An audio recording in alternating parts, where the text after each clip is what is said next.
Cameroun, quelles seraient les conséquences d'une déstabilisation totale provoquée directement ou indirectement par les puissances étrangères?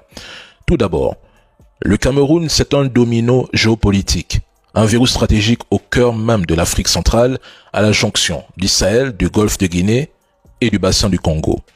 Sa chute entraînerait une onde de choc régional transformant l'ensemble du centre du continent en un champ de ruines politiques, économiques et humanitaires. Une déstabilisation majeure du Cameroun provoquerait un effondrement en chaîne. Il y aurait des millions de déplacés internes fuyant les combats, la misère et la faim. Dans l'extrême nord, plus de la moitié de la population serait confrontée à une famine massive aggravée par la désorganisation totale des circuits humanitaires. Les tensions ethniques et communautaires s'enflammeraient, débouchant sur des massacres à grande échelle.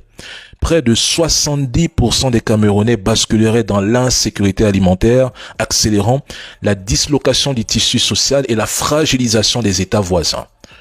Le Cameroun est un pivot géopolitique. Sa chute créerait un vide sécuritaire béant. La frontière Cameroun-RCA-Tchad deviendrait ce que je pourrais appeler un triangle de la mort, une zone de non-droit livrée aux rebelles, trafiquants et mercenaires. La RCA, déjà sous perfusion, s'effondrerait définitivement sous la pression des groupes armés rivaux soutenus par diverses puissances. Le Tchad, quant à lui, verrait son flanc sud submergé par des flux de réfugiés et une insécurité grandissante. Dans l'ouest, plus de 500 000 Camerounais chercheraient refuge au Nigeria, aggravant les tensions latentes entre les mouvements séparatistes du Biafra et ceux de l'Ambazonie.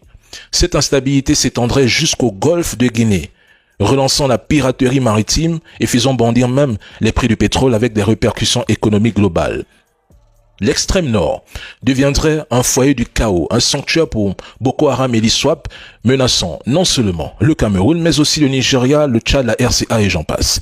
Une explosion de violence à Garoua ou à Maroua aurait des effets dominos sur le nord-est nigérian déjà fragilisé.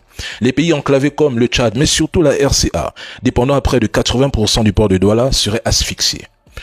Une telle rupture de commerce frapperait de plein fouet la CEMAC, dont le Cameroun constitue le pivot économique et dont l'ombre des puissances étrangères n'hésiteraient pas à financer certaines factions à la fois pour contrôler les ressources du pays et pour redessiner la carte politique du Cameroun, bien sûr selon leurs intérêts. Et une telle déstabilisation conduirait à une fragmentation progressive, c'est-à-dire certaines régions ou groupes ethniques, se sentant peut-être abandonnés, revendiqueraient leur autonomie. À terme, le Cameroun risquerait une partition de facto.